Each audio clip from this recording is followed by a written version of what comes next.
this is part 2 of Cpx liquid melt matching.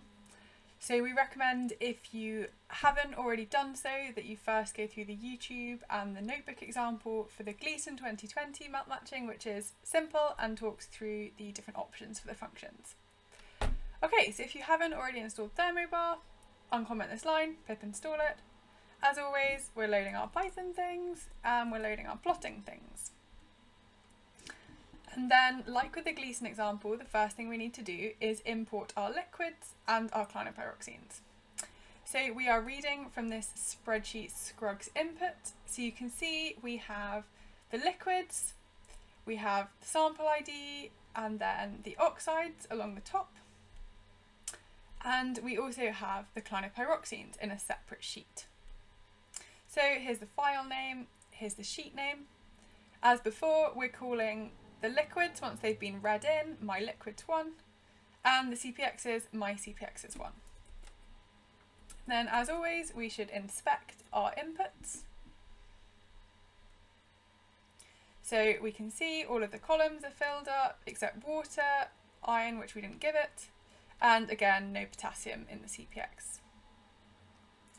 Okay, so first, let's just consider matches between the measured liquids at the volcanic centre, so these XRF compositions, and the measured clinopyroxenes.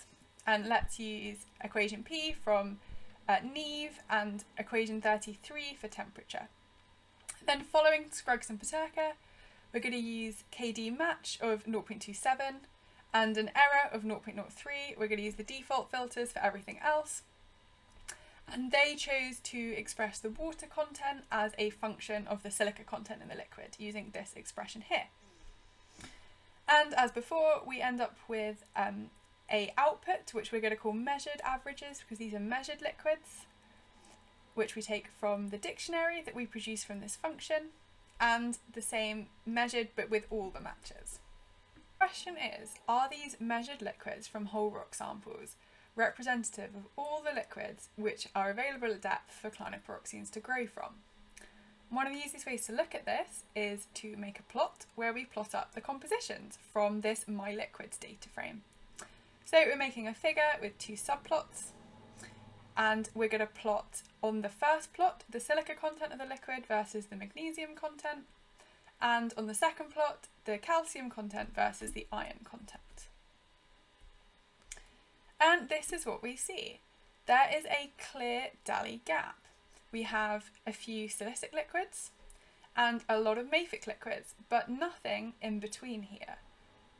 So what Scruggs and Putirka do is they identify that this is a problem, and they take a mafic end member and a silicic end member, and then they work out the proportion that these need to be mixed in to get a liquid that matches the Cpxs. And you can see their workflow here on YouTube. Now, this is definitely one way of doing it. We decide to use a different approach, and that approach is to say, okay, well, we know liquids probably lie between these, so let's mix them and make a large data frame of liquids, which we can then feed into our liquid Cpx melt matching, because we know that's really quick. So the only thing we need to do different is make some synthetic liquids. So we do two steps. The first is you could just mix the composition of measured silicic end members and measured mafic end members. But chances are, there are more silicic liquids which lie in this gap. And there's analytical noise on these measurements as well. So first, we use this function, add noise sample one phase. So we tell it the composition of the phase we want to add noise to, which is my liquids. We say we want to make 5 duplicates per measured liquid. And because we're defining a silicic end member, we want to consider only liquids with more than 65 weight % silica, so that's these guys. We say we want to add a phase error, which is a percentage error, and say we want to add 1% noise, where that noise is distributed normally. And finally, we say append is true, which means that the function not only returns the actual liquids, but these liquids with noise. And then we do the same thing for some mafic liquids. We want, say this is our mafic end member, less than 53.8 silica, and magnesium greater than 4. So it's kind of this cluster here. And again, the same noise parameters. So we can plot up these new synthetic liquids on a very similar plot to what we made above. So firstly, we're just plotting the liquids, and now we're plotting the silica content of these noisy liquids and the calcium content and the iron content here. So what you can see is now we not only have the measured liquids, but we have some extra liquids clustering around them, representing possible analytical noise. Okay, so now we want to mix these liquids to end up with liquids spanning this Daly gap. And there are a variety of ways to mix them. All of these functions use bootstrapping techniques. So the first thing you can do is you can just mix silicic M members and mafic M members, and you sort of randomly mix and match mafic and silicic M members, and you randomly adjust the amount of mixing proportions.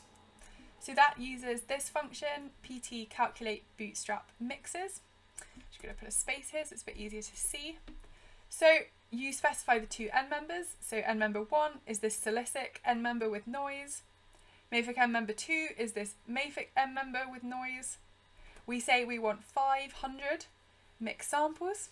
And to start with, we say self-mixing is false. So this is just mixing mafic with silicic. The output from this is called mix noise 5, and we plot this with my liquids. So you can just see what this looks like. And you can see we end up with liquids spanning between the mafic and the silicic M members with sort of scatter that is reasonably representative of how much scatter there was in the measured whole rock compositions. Now, what you'll notice is that there are quite a lot of compositions in between, but actually it's quite possible that even though we've added noise, there are still some mafic M members that we haven't represented. So one way we can solve this is that we use the same function to calculate bootstrap mixes, define our two M members, same number of noise samples, but now we say self-mixing true. And what this does is, as well as mixing mafic and silicic, it also mixes mafic and silicic and silicic.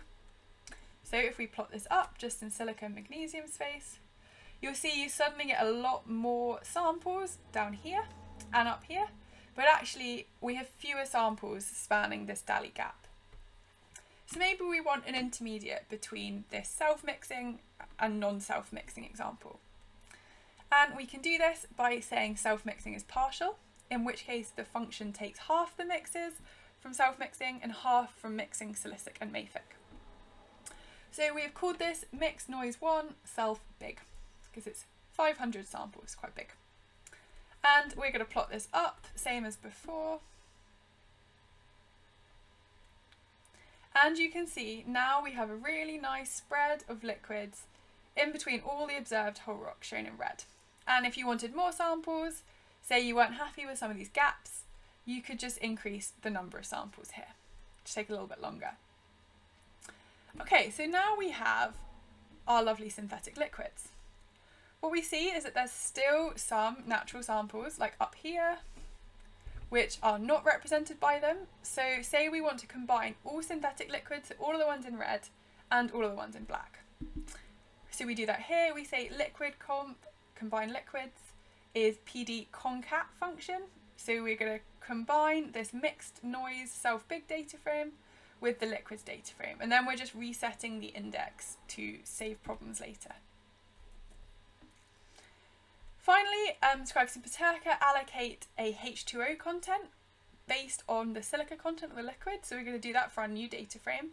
So we just add a new column, the water content of the liquid, as a function of the existing column, the silica content of the liquid. Okay, now we're good to go back and do some Cpx liquid melt matching. So now, instead of feeding in the my liquids, which were the measured liquids, we're going to feed in this new data frame we've made, Liq comp. We're going to use the same Cpx compositions, the same equation P, equation T, and the same KD filters.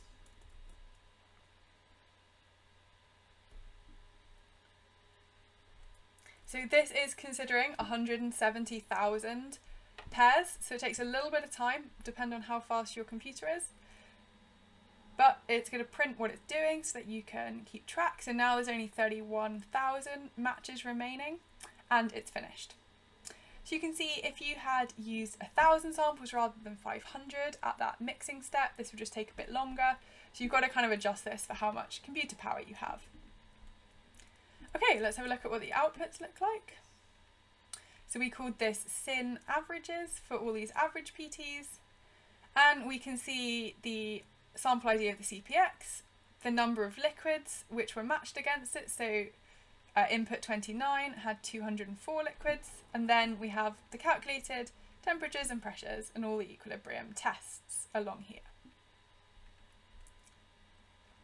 Okay, so let's now plot what the calculated temperatures and pressures look like using just the measured liquids. This is our measured all variable, and using this new synthetic all, which is what we called this up here. So sin averages and sin all. So what you can see is on plot 1, we plot the measured all, and then we also calculate a mean, and the same on plot 2.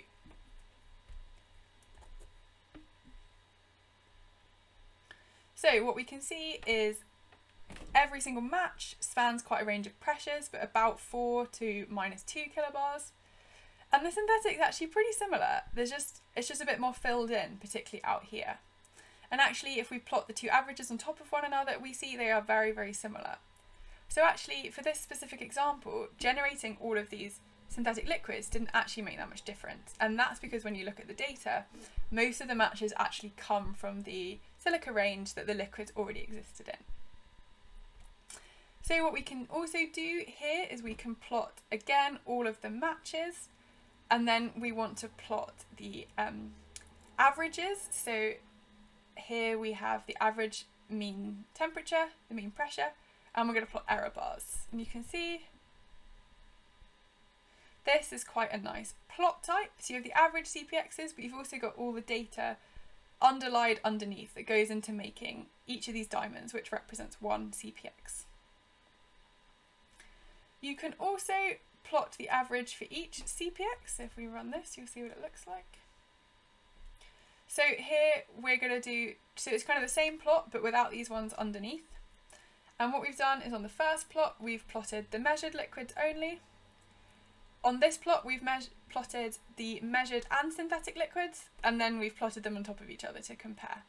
So you can see there's a few more matches from the synthetic liquids, but not a huge number more. Okay, and here's another plot type. I'm just going to show you what it looks like. So here is all of the matches, and then we've just plotted a big error bar on top that represents the average of all of these rather than averaging per Cpx. And you can see this suggests really quite shallow storage, 0 to pretty much 1.5 kilobar. And finally, we can compare to the figure that was released in Scruggs and Putirka. So here I'm just plotting all of them underlaid and then the averages on top. And then what I've done is I've taken this plot and I've put it in Adobe Illustrator. And you can see that the published figure, the Cpx-Liq matches, were shown in green, and it overlies almost perfectly with those. So this shows we've effectively recreated their study with just a few lines of Python code.